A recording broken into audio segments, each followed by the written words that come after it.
Hello team, welcome to another ATP Geopolitics video with myself, Jonathan MS Pearce. This is a US political update with the odd slant maybe on Ukraine, and we're actually going to start by talking about that a little bit. Just updating you on what's been going on in the US, or at least some little snippets of what's going on, because there's not enough time to report everything that's going on. It's insane.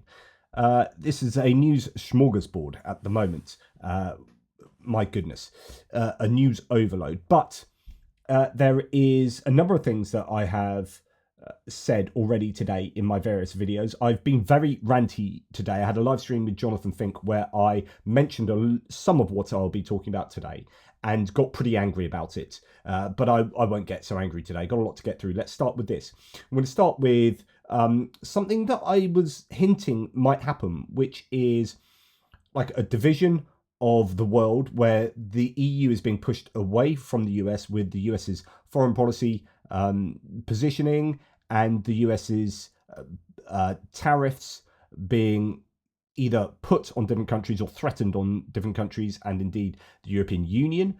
There are tariffs on steel and aluminium that have been announced, and Emmanuel Macron, as I guess one of the kingpins in Europe, has said, look, concentrate on Ukraine, mate.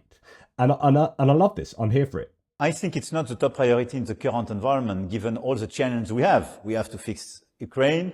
We have the situation in the Middle East. We have this competition between US and China. And we have all this innovation from AI to clean tech as well to deliver.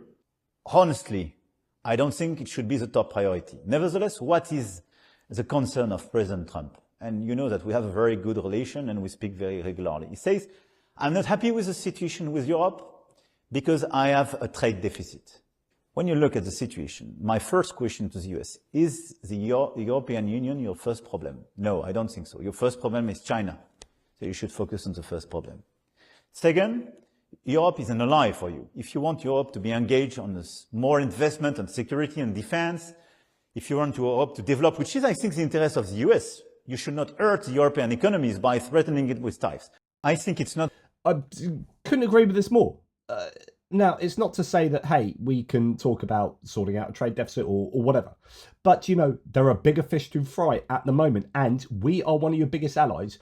Don't start a trade war with us, because it won't be good for either of us, and it will be good for China and Russia. So, really impressed with that. Now,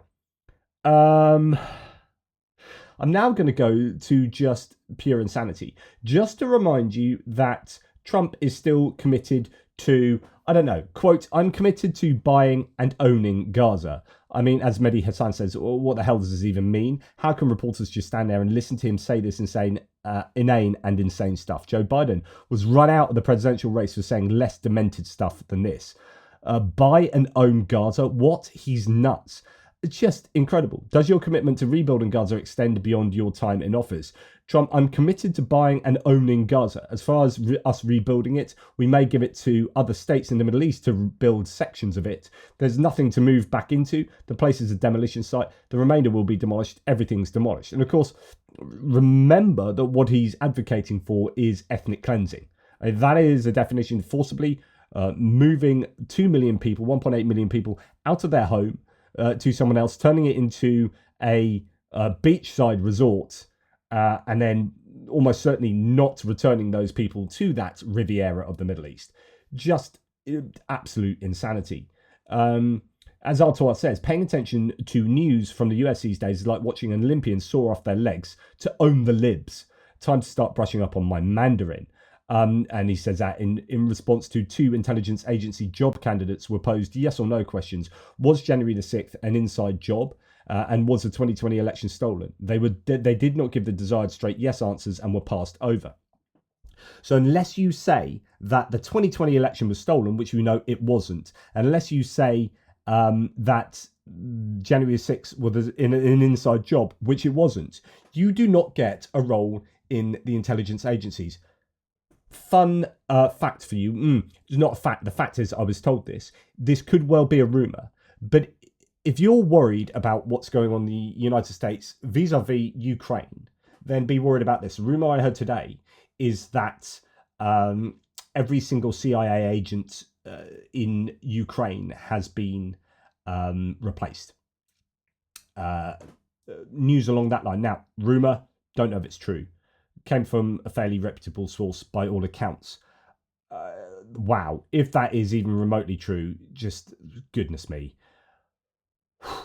Anyway, Joe Walsh said, and this to me sums up everything that's happening at the moment and a number of people on my threads as well.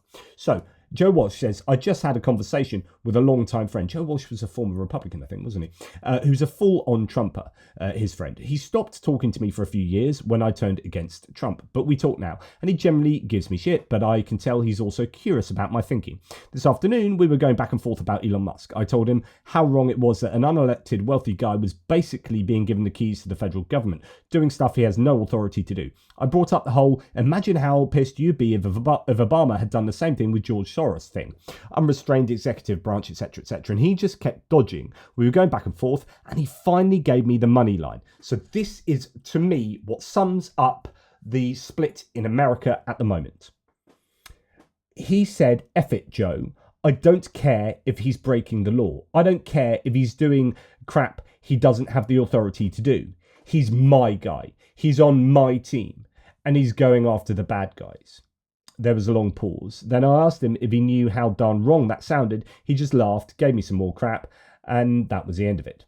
Look, I hear this kind of stuff from MAGA folks, my former friends, voters and supporters all the time. They don't mind if Trump has the powers to of a king, as long as he's giving them the stuff they want. But every time I hear it, it still bums me out. This is the idea that people don't care if the US is turning into a dictatorship because the dictator is their guy. That sums everything up. I can stop the video now, and that broadly explains what's going on in the United States. Elon Musk is able to go and do stuff that they would absolutely be incensed with rage about had it happened on the other side, because it's their guy doing stuff that they perceive is correct, because they perceive there's corruption. Why? Because the guy that's doing this is telling them that. Then it's okay. Everything is okay because it's my guy that's doing it. It doesn't matter about the rule of law. It doesn't matter about the norms. It doesn't matter about the institutions. It doesn't matter that I'm exhibiting double standards in my approach to saying my guy is okay doing this, but your guy is not okay doing this. It's not about it's not about breaking the law. You can break the law all you like. I don't mind because you're one of mine. The law applies not to me, it applies to everyone but me. Or at least it applies to everyone I don't like. And that's a very dangerous place to be. Right, Kamala Harris was fear-mongering us supposedly about Project 2025. We'll return to Project 2025 in this video. It is basically what is being put into place. I talked to you about it. I almost did an entire video talking through Project 2025. I didn't in the end, as I thought it was a lower probability that Trump would get voted in. He ended up getting voted in, and lo and behold, this is exactly what's happening. This is Project 2025 being rolled out as we speak. Now, the US Senate confirms the architect of Project 2025, Russell Vought. Now, Russell Vought is a really problematic person, probably more problematic than anyone else, because he is one of the main architects of the plan that is being executed right now. And the plan that's being executed is the execution of the United States government. Right, so he's leading the White House Budget Office. Goodness, that is a problem. And just talking about double standards, just worth playing this video, just short clip here. Nissan's going to be doing something very exciting about U.S. Steel. They'll be looking at an investment rather than a purchase. We didn't like the idea. U.S. Steel is a very important company to us. It was the greatest company in the world for 15 years, many years ago, 80 years ago. And we didn't want to see that leave. And it wouldn't actually leave, but the concept psychologically not good. So they've agreed to invest heavily in U.S. Steel as opposed to own it. And that sounds very exciting. And we're going to meet with Nissan next week, the head of Nissan, very great company. And so on and so forth. Of course, it's not Nissan, it's Nippon Steel. If like Joe Biden had done that, you would have been like, oh, dementia, what's going on?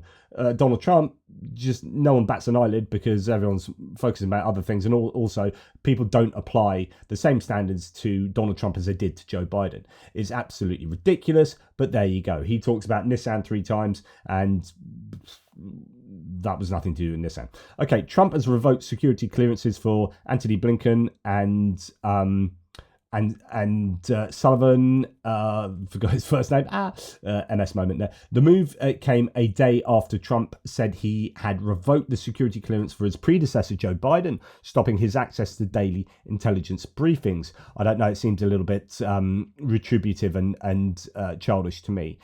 Now, lots of people in the Democratic Party are coming out and getting very worked up about what's going on. There is a bit of an issue, isn't there? Is there a gerontocracy going on in the Democratic Party? There's a lot of old people,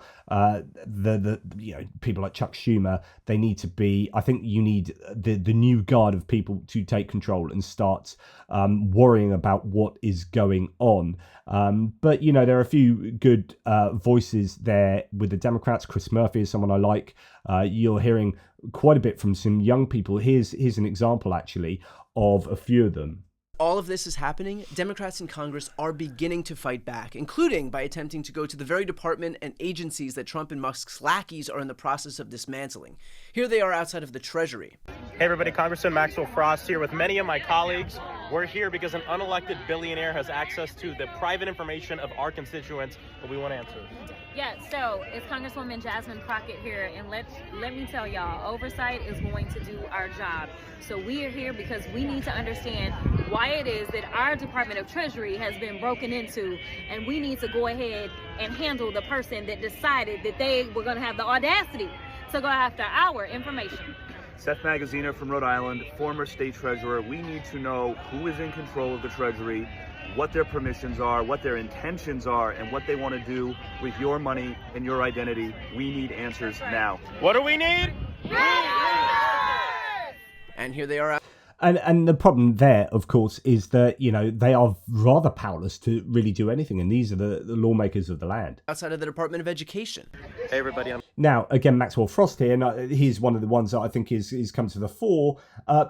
This is a staggering situation whereby the Department of Education, one of the cornerstones of a government is your education department, surely, has been locked down and people are not allowed in. And they've got some phony, he's not an FPS, he's not Federal Protection Services guy that's a paid security guard or indeed under contract to them, subcontract to them. This appears to be some stooge for the Doge guys standing outside, and apparently there was a moment where someone flashed their badge and then really quickly took it back, so no one could actually see who. I don't know if it's this guy or another security guy.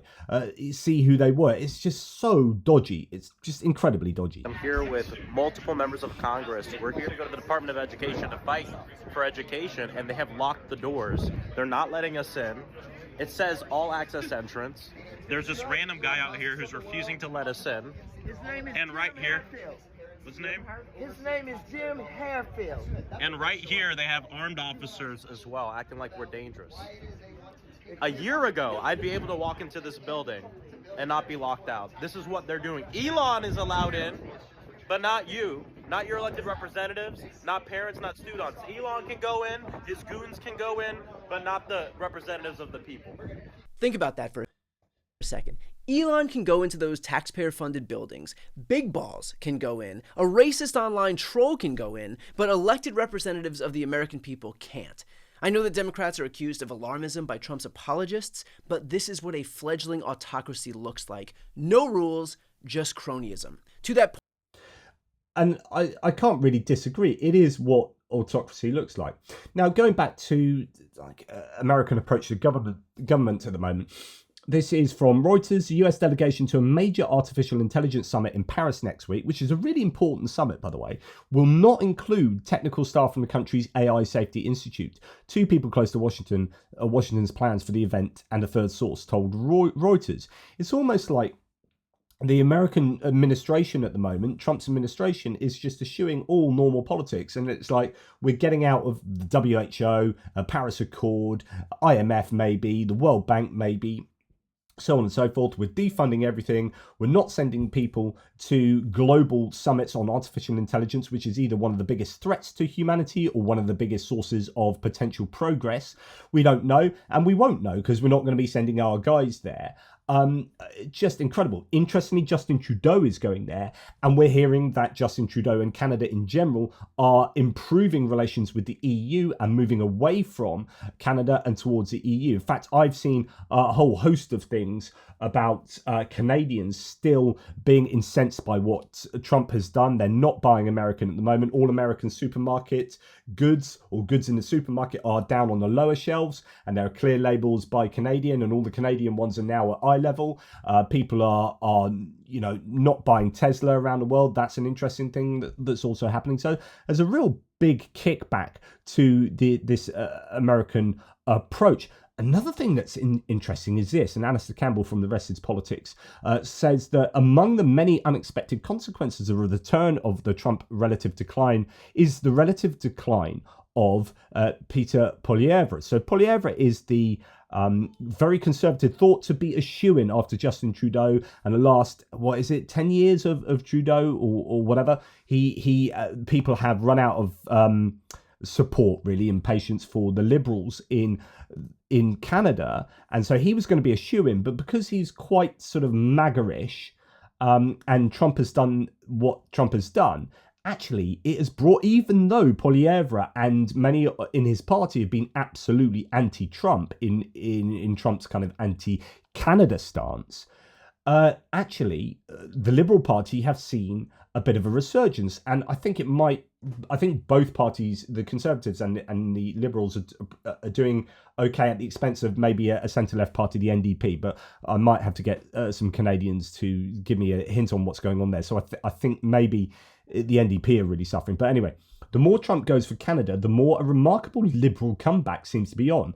And Mark Carney, so the former chief of the Bank of England, looks to be the Trump antidote candidate Canadians want. He's a really serious contender for the leader of the Liberal Party, but he's also really, I think, a good choice for leader of Canada. I think he's just very competent. Mark Carney. You hear him in interviews like, yeah, I wouldn't mind him as my prime minister, actually. So all Canadian respondents in this latest poll have 40% for Mark Carney. Pierre Poilievre has 26%, and Chrystia Freeland, who is a former finance minister for Justin Trudeau, so again with the Liberal Party, has 13% there. Fascinating. So that's a rather unexpected situation. Right, then we had the claim that Trump has succeeded in getting something out of Panama, in getting free access for naval ships, so American military vessels going through the Panama Canal. So Marco Rubio went to Panama to jawbone the Panamanians into giving the US preferential rates and stop playing nice with China. Yesterday, the State Department said that Panama had agreed to let US Navy ships travel the canal for free, and MAGA said Trump wins again. But according to this source, it was a lie. Well, the source is, in fact, the Panamanians themselves. So this is a press release from the Panama Canal. In response to a publication released by the United States Department of State, the Panama Canal Authority, authorized to set tolls and other charges for transiting the canal, communicates that it has made no adjustments to these fees. With absolute responsibility, the Panama Canal Authority, as previously stated, is willing to engage in dialogue with the relevant officials of the United States regarding the transit of military ships from that country. What you have at the moment is this situation where probably half the country in the US are thinking what Trump is doing is brilliant, it's fine, no problem. It's very much in support of that, and I get people telling me that on my threads saying, hey, a lot of people think this is great what Trump's doing. They're really in support of that, and that's because a lot of people get their news from Twitter and Elon Musk, and their news from Fox News. Fox News, OAN, Newsmax are going to tell you exactly what Trump wants you to hear. They're not going to challenge your narrative. They're going to tell you that everything is a Trump win. Occasionally, you might get a semblance of criticism. So Laura Ingraham the other day saying, herself, a massive Trump supporter, saying, not actually sure that Trump got anything out of Canada or Mexico. Now, that's really interesting, and that was a rarity, but generally, there's a lot of support for what Trump is doing. And of course, if you get your news from those sources, then you will think that Trump is being awesome. But the reality is Trump is setting fire. Well, actually, I don't think he is necessarily. He's getting executive orders fed to him by Project 2025 architects, such as Stephen Miller and Russell Vought, etc., getting fed that and then signing them off and say, yeah, that's fine with me, and then letting Elon Musk go and do what he likes. And by all accounts, he doesn't really know what Elon Musk is doing, even though he claims he does. By all accounts, Susie Wiles doesn't even know what Elon Musk is doing. We'll come to that later. Right, okay. So what we're also hearing, and this is very bad for I think, America's national security, but also intelligence services of the United States, FBI, CIA, etc. We are hearing that the FBI director nominee Kash Patel has disclosed he's received up to $5 million in shares of a mysterious entity in the Cayman Islands called Elite Depot. Elite Depot is a parent organization of fast fashion giant Shein, which is a big Chinese fashion company, according to corporate records I've reviewed, says Louise Matsakis. So in other words, received lots of money in a Chinese company. So that's $5 million there, and also $25,000 from a production company with ties to Russia, propaganda activity. So he took that and took $25,000 from a production company with ties to Russia propaganda activity to appear in an anti-FBI docu-series. He did not respond to questions about this. So that's Kash Patel being anti-FBI, receiving money for being so, and not answering questions about that. Trump's pick for FBI chief took money from Russian propagandists, according to Washington Post reports, and has connections to China as well. And he'll be in charge of the FBI. It's absolutely incredible. Then you have the FCC investigating SF radio station for ICE reporting. Okay, what does all that mean? So America, or the Trump administration, is wanting to deport an absolute ton of immigrants, or legal immigrants. And the problem is they're unable to do so at the moment, partly because they don't have the facilities to be able to hold them. And so they're having to release a bunch of people they've taken into custody, if you like. They are also deporting people at a lower rate, apparently, than both the Obama and Biden administration. So it's really, really embarrassing. People are then reporting on this, and then the FCC is investigating. The regulator for media is investigating them for being critical of the Trump administration. As Chris Murphy says, who I think is someone who is coming to quite a lot of prominence with the Democrats, saying this is authoritarian shit, this. Trump is opening up an investigation, boilerplate government harassment of a TV station simply because it was covering ICE deportations. When the regime decides what is news and what isn't, you're not in a democracy anymore. And I couldn't say fairer than that, really. Now, the Pentagon's just announced that it would double the number of news organizations removed from physical offices to make room for MAGA propaganda media outlets. So this is worse than it was previously, when I reported that 4 organizations were out and 4 are in, and the 4 coming in were pro right-wing populism. Now we've got out the New York Times, Politico, NPR, the Washington Post, and CNN. Those are all out, as well as NBC, The Hill, and The War Zone. Wow, and The War Zone. Gee whiz, TWZ, is that so? Anyway, that's 8 out. What are replacing those? Breitbart, New York Post, Washington Examiner, OAN, Newsmax, HuffPost, The Free Press, and the Daily Caller, the Free Press. Just incredible. So they're establishing state-run media just as totalitarian regimes do. This, alarm bells should be going off big time. I was listening to, who was I listening to? I think it was Dan Pfeiffer from Pod Save America, and someone else he was interviewing the other day, saying that the moment that was critical in American politics and American media was a moment where, and he was saying, what year was it? It's something like 2010, is like when politicians stopped reading the same news sources. When you started getting real partisan news sources, particularly on the right, is when Fox News became much more prominent, and you started getting Breitbart and these other Daily Caller, people like that on the scene.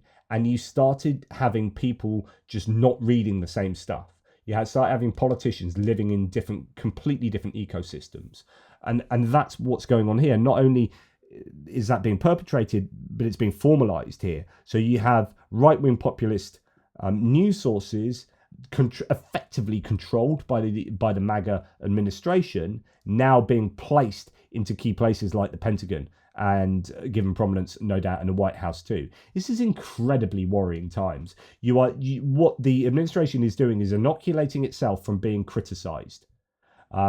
Absolutely terrible. So we have a reporter saying to Trump, is there anything you've told Elon Musk he cannot touch? And Trump says, well, we haven't discussed that much. I mean, Trump's telling you that they aren't really that much in contact. He was challenged when he was with the Japanese, I think, Prime Minister recently. He was challenged about the Time magazine front cover, which had Elon Musk behind the Resolute desk in the Oval Office. And you could tell that Trump was embarrassed about that. And he said, do they still sell copies of Time or whatever? Is it still a thing? And he was so proud of being on the cover of Time himself. But as soon as it shows that Musk is in power, not him, you could tell he didn't like that. Anyway, translation, Elon is running things and Trump has no idea what is going on. Cool. Okay, Adam Schiff here, talking of which, oh no, I was talking about Chuck Schumer. Now this is really worrying. Like, the US International Aid Agency is having its name scrubbed off the building. Is this the Reagan Center? Is it Kennedy's? I forget which building this is. Lots of champagne bottles popping in Moscow and Beijing tonight as America abandons the field. The tragic result of Trump's America Last policy, as the USAID seems to be the bogeyman for everything in the Trump administration. Now, Republican Senator Jerry Moran. So luckily there are some people who are against what's happening with USAID, but they're only really doing this from a very localized point of view, as in, my guys are losing jobs over this, therefore I'm going to be slightly unhappy with this, rather than the big, more abstract, long-term American strategic thinking point of view. So Republican Senator Jerry Moran of Kansas has split with his party to admonish the reckless and illegal shutdown of USAID. And Moran says that the aggressive change in the USAID office shutdown left $340 million in life-saving food grown in the United States sitting at domestic ports waiting to be delivered to various destinations where people are starving and basically going off as well. So, quote, time is running out before the life-saving aid perishes, Moran said. Food stability is essential to political stability, and our food aid programs help feed the hungry, bolster our national security, and provide an important market for our farmers, especially when commodity prices are low. All of that's right, and some of that is that big thinking, but actually it's the Kansas farmers that really have triggered his position here. So this is not Democratic versus Republican issue, says this source. This is a humanitarian issue. Thank you, Senator Moran, for speaking out. But of course, he's, as rightfully so, he is defending his farmers who are losing contracts. In fact, here we have a farmer that, and this is a really interesting analysis of this. So there's a farmer on TikTok going absolutely mad about what is happening. I might lose my farm because of the government. And he's a Trump supporter as well. No. Who's to blame? So they had a program out there called the EQIP program to better conserve farmland for agricultural use. We got a contract with them for $240,000, and we have bought different types of material. We've gotten paid out on some of it, but I now have $80,000 worth of material on me today and said, hey, I know we have this signed contract. We're not going to pay out on it. I'm still waiting for you to say who's to blame. And unless they lift this pause on payment, I'm going to lose this farm. The reason that they're not able to hold up the contract is our EQIP program is funded by the Inflation Reduction Act. Because of the executive orders. Whose executive order did this? There's a pause or a freeze on the funding through the Inflation Reduction Act, and they're not able to pay out on the stuff that we completed or anything going forward. Multiple farms are going to sink if we don't get traction on this and get those funds unfrozen. It is weird how you never say who's to blame. But, considering the EQIP program was part of the Inflation Reduction Act, and that was brought to us by Biden, and now it's been halted by someone who said throughout the campaign that they wanted to terminate the IRA, I think it's important you say who fucking did it, because there is one specific administration who's trying to screw you out of that money. And newsflash, it's not the last one. And while of course I don't know exactly who you voted for, the fact that you don't actually say who's to blame for this says a lot. And I don't want anyone to lose their livelihood. That's why we've tried to warn you over and over and over again that this is exactly what would happen. Oh, and it might surprise you to know that it's not that they don't have the money to pay you. They just don't want you to have it. So that's one thing that's happening. Here's another one. Fallout includes rescinded contracting jobs in Fayetteville, North Carolina, and Austin. Layoffs at an independent living facility in West Virginia that relies on federal funding to pay staffers, and furloughs at after-school programs in Maine. In fact, what you're going to start seeing is private entities and people like losing contracts, losing jobs over the knee-jerk shutting down of everything. So USAID and all the contracts. So USAID gives a lot of food to people around the world. That food comes from American farmers. They don't get the contracts. Oh dear, they lose money. All sorts of other contracts that are sorted out through, for example, USAID, but also I'm sure Department of Education, etc., etc. All the different departments are going to be kind of either shut down or defunded or have a complete, a massive reduction in funding. This is going to affect the American economy. Like everything that Trump is doing is either inflationary or is bad for the economy. The American economy was operating the best out of all the G7, G20 economies in response to what happened with the energy crisis from the Ukraine war and also the COVID pandemic. It had bounced back really well. There have been some good things put in place by Biden. The Inflation Reduction Act just mentioned was a very good piece of legislation. But because Trump wants to undo anything that a previous administration had done, which is exactly what he did from 2016 to 2020 in undoing all of the stuff that Obama had done just because he hated the other side and hated Obama. It's exactly the same with Biden. Let's come in, let's undo all that. Oh dear. Well, that's going to mean you're going to undo all the good things that have helped America climb out of the economic quagmire and start performing really well. Now you're going to undo that and send the American economy backwards. Brilliant decision by Musk to quash the obviously wasteful program. Red state colleges and farmers thank him, says James Surowiecki, very tongue-in-cheek. Now, referring here to Peter Goldsmith, a professor at the University of Illinois. So today, says Goldsmith, is a dark day when once there were so many winners. SIL, the Soybean Innovation Lab, will shutter its doors as of the 15th of April 2025. As all USAID funding has ceased today, I had to go to a staff of 30. These individuals are not only unique experts in the field of tropical soybean, but also close colleagues and friends who are now unexpectedly out of work. The land grab system now loses 19 crown jewel innovation labs across 17 states that delivered high and measurable impact on very little investment. US soybean farmers lose one of their best tools to expand their markets and US standards globally. Local economies in emerging markets lose soybean as an incomparable engine growing wealth, prosperity, and economic development. International security is a loser as local populations now fall back into poverty, unrest, and migration due to greater food insecurity. US influence loses as innovation labs operate on the ground in direct collaboration with hundreds of local businesses, organizations, and governments, building strong and lasting friendships. Today, we all lose. It is a shame innovation labs like SIL are an investment for good on so many levels. And I think that's just, that's a kind of microcosm of a real reflection of what is happening and what will happen going forward. Now, here we have Mike McCall, who is a Republican chair, the former Republican chair of the House Foreign Affairs Committee, saying he's opposed to Trump and Elon Musk's effort to gut USAID. Now, I'm not going to go through this. This is a 3-minute 10 interview, but it's really, I think, important. Now, he's one of the good ones, Mike McCall, in my opinion. Really strong on support for Ukraine, really strong on foreign affairs, knows his stuff, and obviously is going to be against this kind of ridiculous gutting of USAID. But also you got NIH announcing major cuts. Medical and scientific research across the country will be badly damaged, affecting America's ability to innovate well into the future. So this is the news that there are 25 institutions that receive the most NIH funding. That's National Institutes of Health funding. 98% of the HHS is NIH, so that's the Human Health Services, is it right? Basically what RFK Jr. would be in charge of. Basically, they're large schools with large hospitals. They receive 50% of all NIH funding. So you cut NIH funding because you're Doge and you're going through slicing everything, then you're cutting funding to cancer research, you're cutting funding to scientific research, medical research.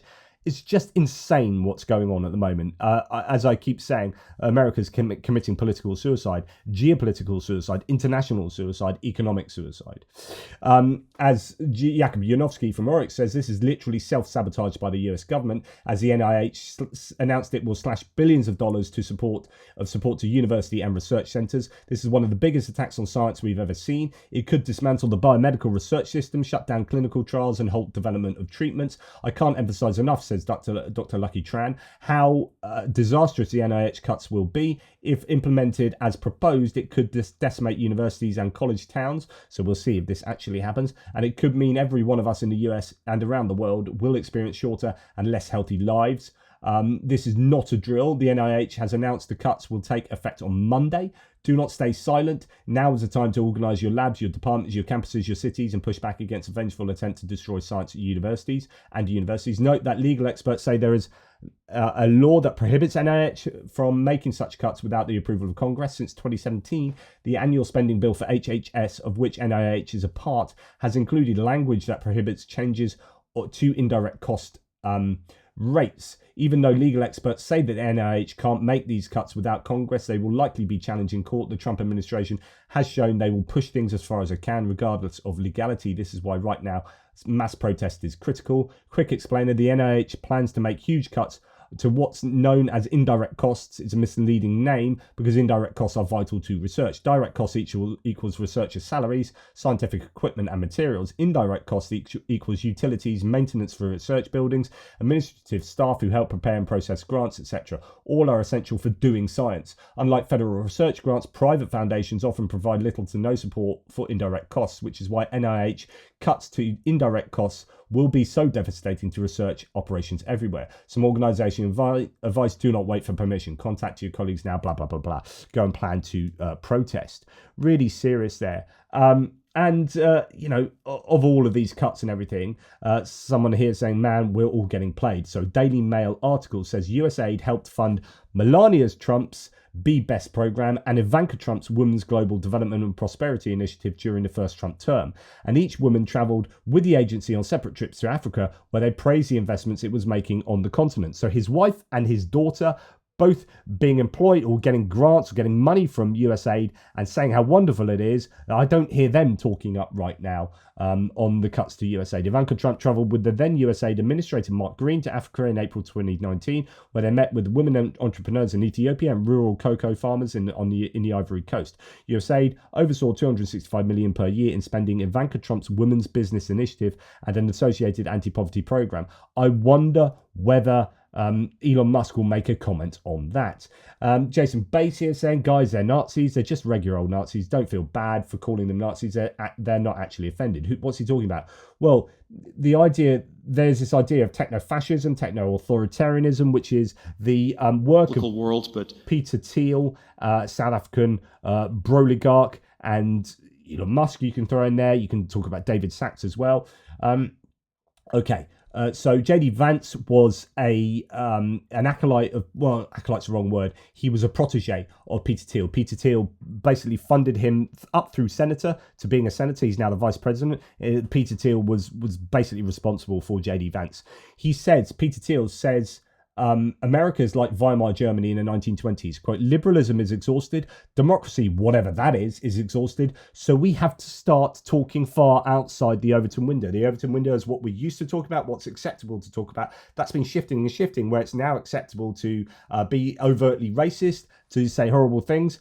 Let's look at, this is Kanye West. Kanye West, the pop star. This is what he said on Twitter, and he's not banned from Twitter for saying this. Jews were better as slaves. You have to put your Jews in their place and make them into your slaves. That's Kanye West, and he keeps saying things like, I'm a Nazi, I'm the original Nazi, I was blah, blah, blah, before it was cool, blah, blah, blah. Piers Morgan said he's deleted it, but this is what Kanye West posted a few minutes ago. It's shocking, discussing anti-Semitism, and everyone should call it out for what it is. Yeah, it doesn't get banned because the Overton window has shifted, and now it's acceptable for some people to talk like that, and for other people it's normalised. It's now so normalised that we don't really do anything about it. So anyway, Holy crap, he is literally taking Hitler's side to justify himself, says Jim Stewartson. This was precisely what the Nazis tried to sell to Germans, that Weimar was too liberal and needed strong leadership to save it from degeneracy. To make this super clear, Peter Thiel is doing this at a talk to promote German philosopher Carl Schmitt, who was a prominent member of the Nazi Party. I cannot emphasize enough that this psychopath will be running the country if we don't protect this election. Well, I don't think we're ever in a cyclical world, but there are certainly certain parallels in the U.S. in the 2020s to Germany in the 1920s, where liberalism is exhausted. One suspects that democracy, whatever that means, is exhausted, and we have to ask some questions very far outside the Overton window. We have to ask really inappropriate questions that sound a bit fascistic. That's what he's saying. Just absolutely incredible. Now, talking about undocumented immigrants, as I was earlier, and about how they've really not done as scare quotes well as they were hoping. Trump says he's kicking undocumented immigrants out of Social Security. One small problem, though, undocumented immigrants are already ineligible for Social Security benefits, because they don't have Social Security numbers because they're undocumented. So, even Trump doesn't appear to know what he's talking about. Like, we're gonna stop undocumented immigrants. We're gonna kick them out of Social Security. They literally, it's a definition of undocumented immigrant. They can't get Social Security numbers. You Egypt. So Trump and the White House have gone silent on daily deportation numbers. Why is that? Because they're embarrassingly low. Despite the tough talk, Trump is flopping just 5,700 deportations in 2 weeks, half of Biden's pace last year. At this rate, he won't even come close. Now he's reportedly fuming that the mass deportation promise is falling apart, says Chris Jackson. Once again, he can't measure up to Biden. Ouch. That is no doubt painful there. And this is NBC News reporting Trump is angry that deportation numbers are not higher. Then we've got the whole anti-DEI, actually it's DEIA. The A bit is accessibility. And why is that important here? Well, Greg Abbott, the governor of Texas, very famous Republican, is now in a wheelchair, and he is able to move around the infrastructure in Texas because of DEIA policies, the inclusivity policies there, to get to his office. It's incredible. But anyway, to get to his office to sign a bill, he needs a DEIA. And what is the bill he's signing? Dismantling DEI. So he's signing a bill to dismantle the very thing that allowed him to go and sign that bill. It's just incredible. But, you can't make this stuff up. Right. What do we have now? The White House has just issued an executive order on South Africa that includes admitting Afrikaner South Africans as refugees to the United States. So we heard recently Elon Musk talking about how terrible it is in South Africa, and then Donald Trump getting on board with this and saying, well, white South Africans are much better immigrants than other South Africans. And now we've got an executive order welcoming in white South Africans. And it just looks like Peter Thiel, Elon Musk, and the lot really are just, I don't know, fascistic. This is Jason Kander saying Afghan allies who risk their lives for America must live in hiding in Afghanistan. They can't get access to America anymore. They've been shut off. And they helped American soldiers in Afghanistan. But white South Africans can come in as refugees. Transparently pathetic, he says. And then we also hear Chris Jackson here saying, but this is pretty reminiscent of Trump's first, if you remember, right before Trump was president in 2016, he slagged off Obama for playing too much golf, then came in and played like voluminous amounts of golf. Far more than Obama, and they totted up the amount that cost. In fact, let's do that. Amount of money spent Trump golf president. I'm sure we can find that. Here we go. Trump spent 278.5 years of salary on taxpayer-funded. Here we go. Taxpayer-funded golf outings. That's a fact check. It's a mixture. So let's have a look at how much he, total cost. Trump golf count cost breakdown, $109,505,631. It's just insane. Absolutely insane. And already he's doing the same. So this is as of February the 7th, 2025. Trump has been president for 19 days and spent 9 of them in Florida. That's 47% of his presidency on vacation. Each Mar-a-Lago trip costs taxpayers $3.4 million, adding up to $10.2 million so far. Where the hell is Doge? Talking about that and the amount of golf that he's no doubt playing. So let's go to Doge and get a quick rundown of what's going on in Musk world. We're going to start off with ProPublica reporting that Doge engineers at USAID became super administrators. So the claim was that, hey, they don't have access to this, they can't do this. So actually, ProPublica is reporting that they could. Those 19 to 24-year-olds, Big Balls is one of them, and these other ones that have had access, they have become super administrators, access to social security numbers, credit histories, and the info gathered during security clearance background checks. On top of that, they became super administrators, as it mentions there. Now, we are hearing that that judges are now coming to the aid of the American people, I would argue, in putting a stop to some of the things that Trump and Musk are illegally doing. Trump-appointed judge, says John Favreau from Pod Save America, rules against Trump and Elon's attempt to fire thousands of USAID workers without cause. The judge noted that Elon and Doge bags have provided zero evidence of corruption or fraud at USAID. I know some of you are fans of his, and we should all be for cutting wasteful spending, but this is not that. This is illegal. This is already costing lives. So Judge Nichols has issued his written order formalizing his decision to block the Trump administration from putting 2,200 USAID workers on leave tonight. He also orders a reinstatement of 500 workers previously put on leave. So that's big. And it wasn't just the freeze on Elon Musk and Doge accessing America's personal data. There was also an order, this is another judge, ordering Musk to destroy any data that they've already taken. So Elon Musk must confirm he has followed the court order. To be clear, says Attorney General Matt Platkin, the judge ordered Elon and Doge Bros to delete any data they illegally acquired since Trump took office. We are going to make sure they comply. Billionaires can't get to write their own rules. But it's not so easy. We'll come on to that in a second. Musk has cut off from government payment system. US courts restricted Doge from accessing the federal payment processing system following a lawsuit from 19 attorneys general from 19 states. The system contains comprehensive data on government funding, including the personal information of millions of Americans.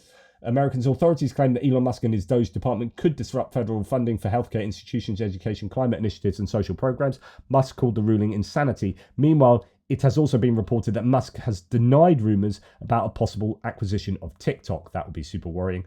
And now we see these judges being attacked. Interestingly, there's a suite of judges involved. Some have been Trump judges, Trump-appointed judges during his last campaign, his last tenure. But they are not the ones being attacked. It's the Obama judges, of course.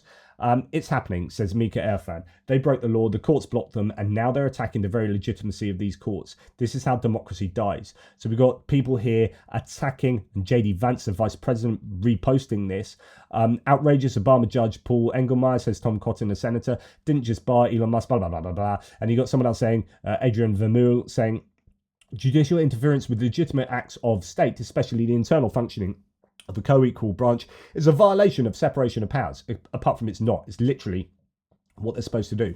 Because J.D. Vance, the vice president, has come out and said if a judge tried to tell a general how to conduct a military operation, that would be illegal. If a judge tried to command an attorney general in how to use her discretion as a prosecutor, that's also illegal. Judges aren't allowed to control the executive's legitimate power, says the vice president. But Alex Cole here says J.D. Vance, a Yale-educated lawyer and sitting VP, claims judges can't check executive power. That's literally their job.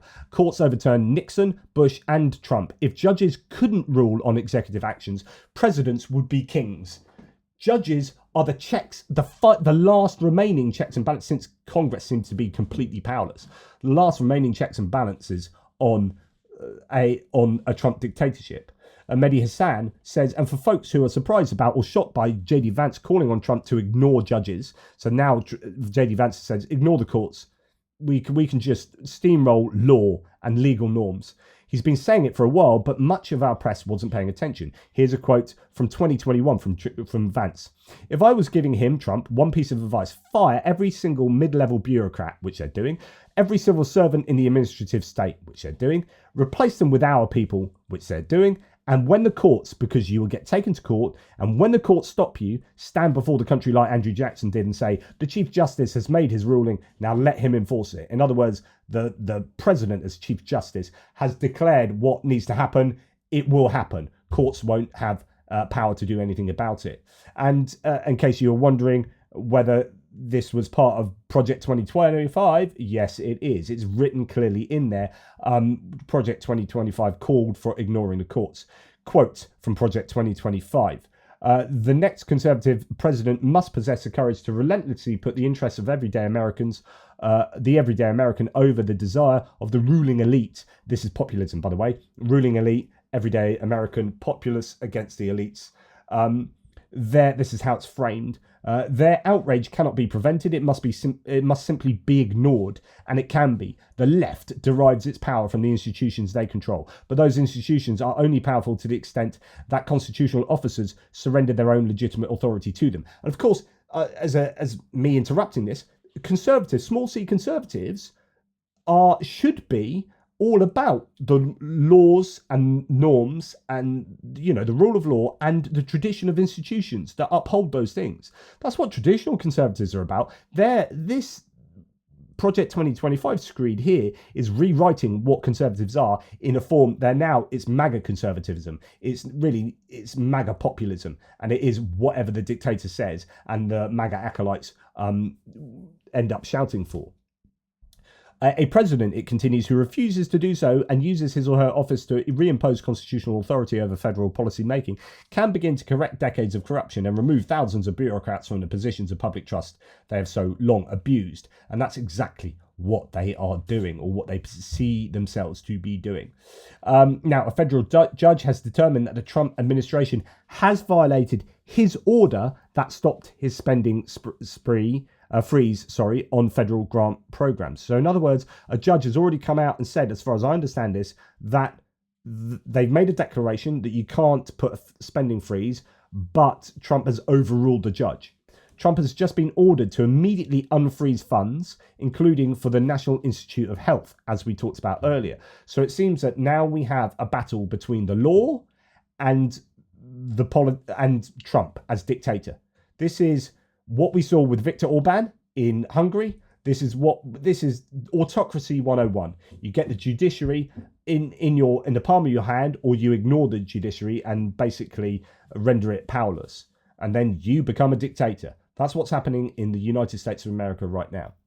Now, according to one Trump ally, says Vanity Fair, and this is Bill Kristol quoting from it, according to one Trump ally, Musk is not fully briefing White House Chief of Staff Susie Wiles about his plans, and the White House is effectively in the dark. So Trump's admitted he doesn't really talk very often to Musk. Musk is just going about doing whatever he wants because of his ideological fantasies. And Trump is having to post hoc rationalize how good that is, even though he doesn't really understand what's going on. Susie Wiles doesn't seem to know what's going on.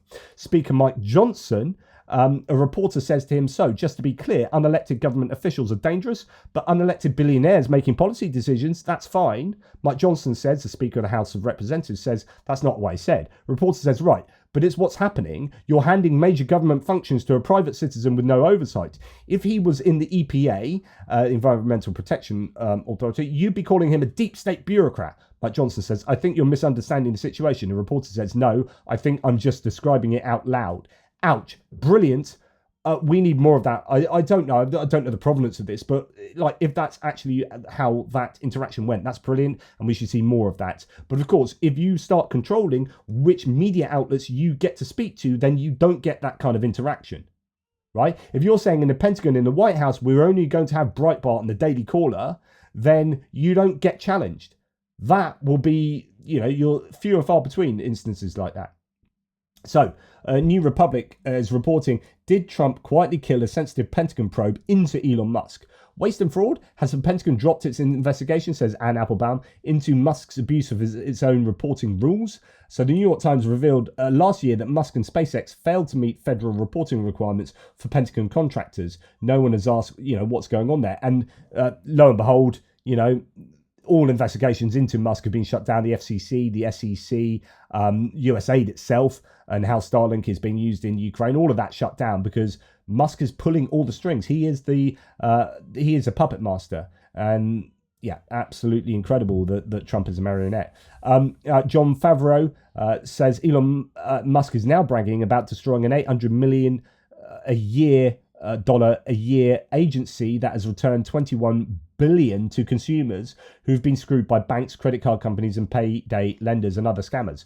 What's going on is the American consumer, the American everyday American, is being screwed over by Elon Musk, who is just and you know, when there are tax cuts for the rich, you know this is all about the elites. This populism myth, right? That, you know, the corrupt elites, we're gonna gut the government of corrupt elitism.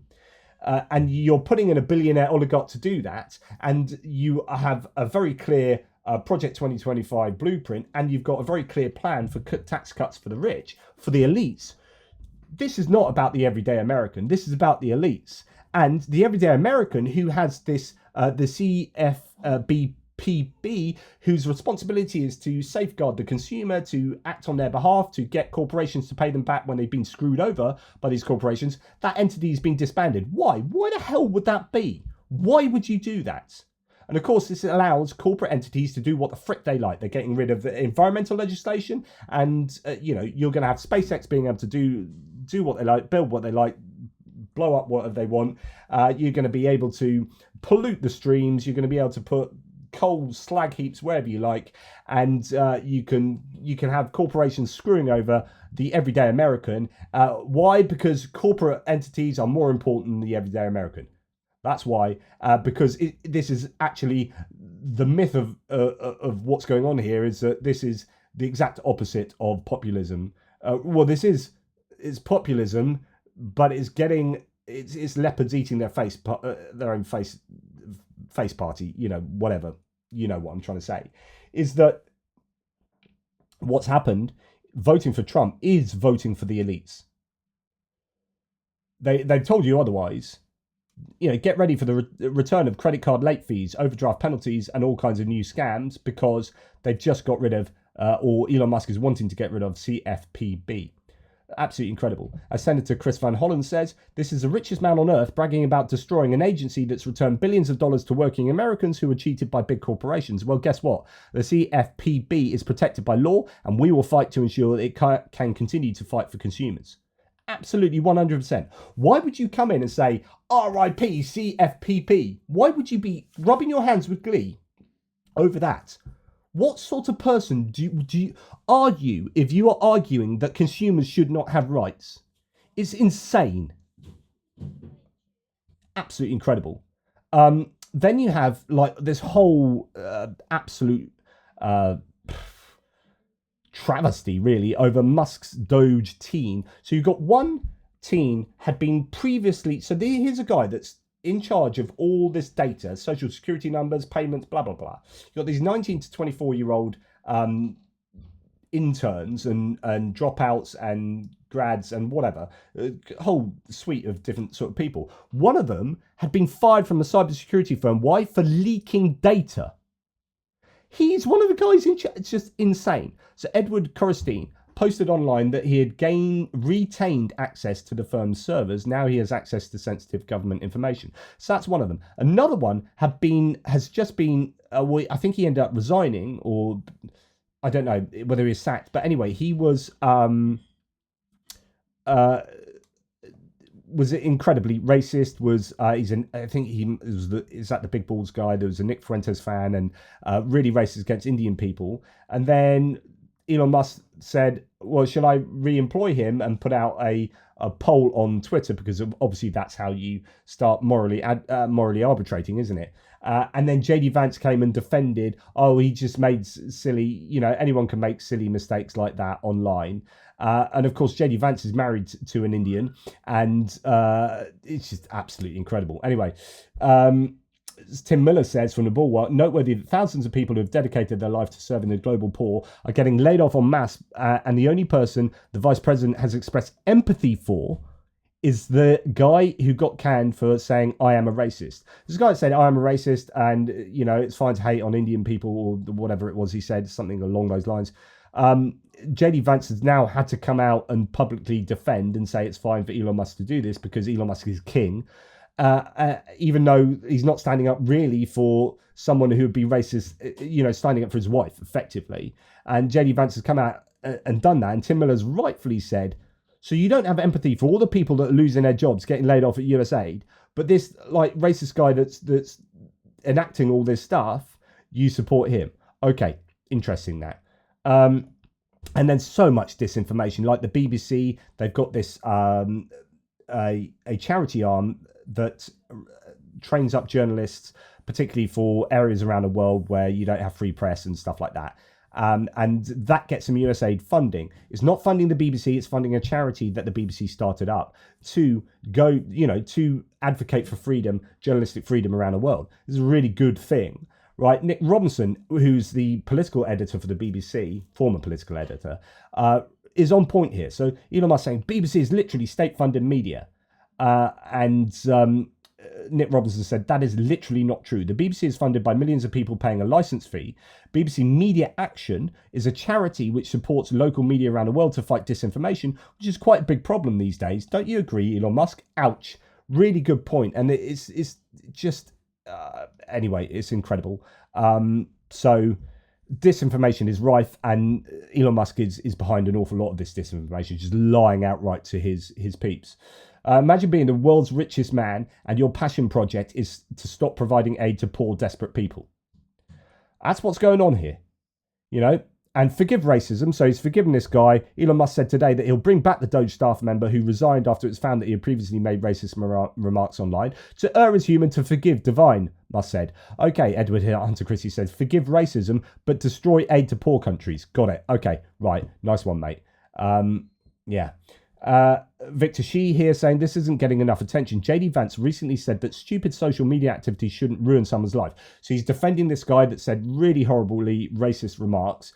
This Doge guy getting re-employed by Elon Musk, as mentioned. Now, JD Vance, in order to justify that his support for Musk, said stupid social media activity shouldn't ruin someone's life.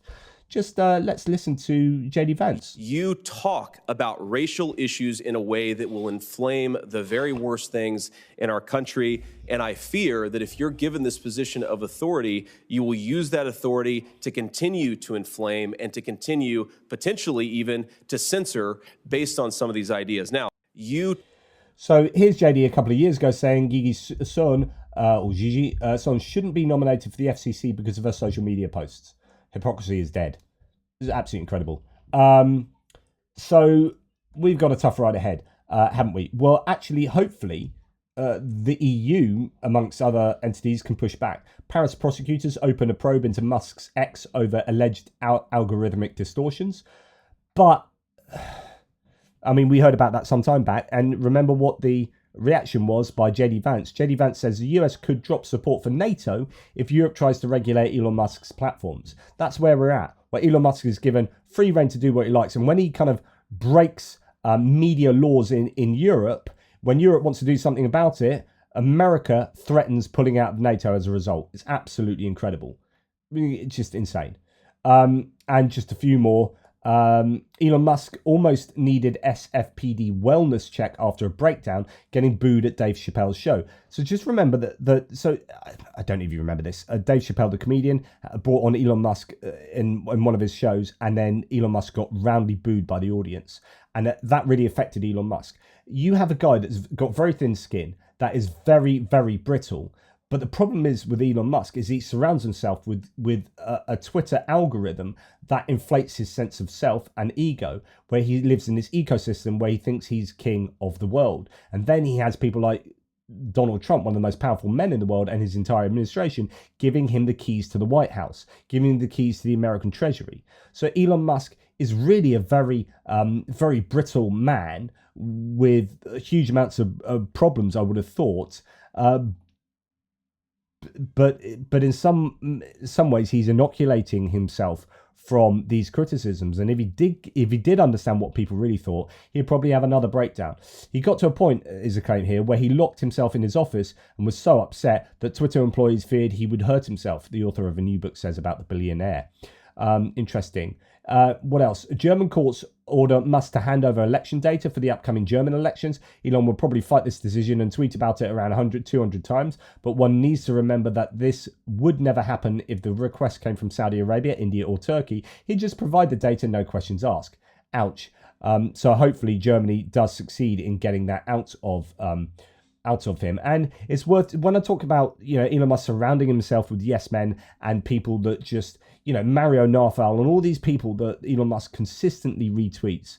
One of them is the Inevitable West, is this like horrible handle that says all the stuff that Elon Musk loves, and Musk retweets him. Well, it turns out that he's been found out as the Inevitable West account is a fake UK Patriot account that has been revealed to be run by a crypto scammer, Saurabh Chandrakar, seeking to create civil unrest. Chandrakar is currently under house arrest in the UAE and has no known connection into the UK and is not a UK citizen.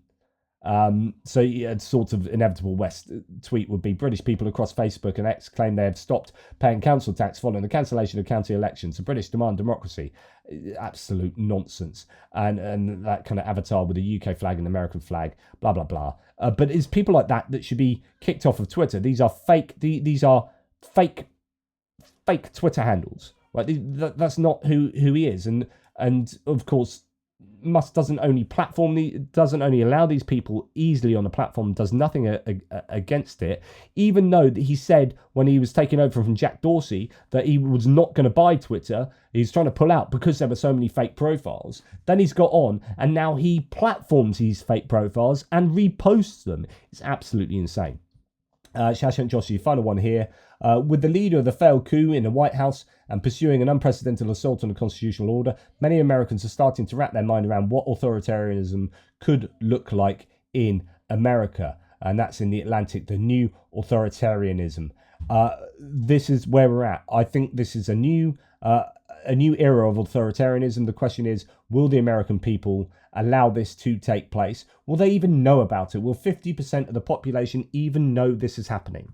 Or do they just watch Fox News and read Breitbart and listen to Elon Musk on Twitter? If I go onto my home on Twitter, guaranteed Elon Musk is going to be there somewhere on the page. So I was, there you go. The fourth tweet is Elon Musk. I had one earlier where there was three Elon Musk tweets in a row. I'm like, I am being absolutely inundated with Elon Musk, but actually there's not as many there as there usually is. But he is there. He's always there. And if you then follow him and love a bit of Elon Musk, you're going to be living in that ecosystem and you'll think that everything in America is hunky-dory and all these decisions are going your way and that there are no problems and there isn't a growing autocracy. And even if there is a growing autocracy, as mentioned at the beginning of this video, it's fine because it's your guy, it's your autocrat. There you go. And just let's have a look at some latest news here. In a stunning moment, Republican Congressman Pete Sessions just admitted that Elon Musk and his Doge team broke into private data servers to access your private information. That's a massive government overreach. So Pete Sessions is admitting that. I don't know whether he did that wittingly or unwittingly then. So let's just, final thing here, little Joni Escola thread. Why are Elon Musk, Peter Thiel, David Sachs and other far-right billionaires, all of those South African interestingly, willing to sacrifice Ukraine and Taiwan? Elon Musk, Peter Thiel and David Sachs are far-right billionaires who indirectly gained power in 2024 presidential election. They significantly influenced Trump's policies and want him to abandon Ukraine and Taiwan. These billionaires consistently prioritize their business interests over American interests. They rely on China for its market, labor and natural resources, which leads them to avoid confronting China regardless of its actions. Absolutely, I keep saying this. They envision a world where the US and China compete while sharing global spheres of influence. The greatest sphere is a real war or even a trade war with China. Additionally, they view Russia as an extension of China, so they also seek peace with Russia. I love the fact they don't capitalize either of those countries. He doesn't. They are cowards that perceive Russia as a potential threat that could create problems. As a result, they are willing to appease Russia and cater to its demands. Ultimately, they mistakenly view Russia as a conservative nation, which it is not. As a result, they view Taiwan and Ukraine as nuisances and are eager to appease China and Russia to secure business opportunities. Their disdain for Ukraine and Taiwan is further fueled by the democratic world support for both. And that's coming from the New Republic. Now, if you then take that and apply that to why he's cutting USAID, Radio Free Europe, cutting CIA, cutting FBI, cutting counterterrorism, cutting counterintelligence, cutting US interference department into, foreign interference department into US elections, disbanding the department taking kleptocracy seriously and seizing foreign, like Russian assets, for example, oligarchs' assets. Then you start understanding that all of this fits into exactly what these three particular people would want. These foreign oligarchs, these South African oligarchs and billionaires are pulling all the strings in the White House. And this is all to the detriment of America's foreign policy and all to the detriment of the American population. And here endeth the lesson. Take care, guys. I'll speak to you soon.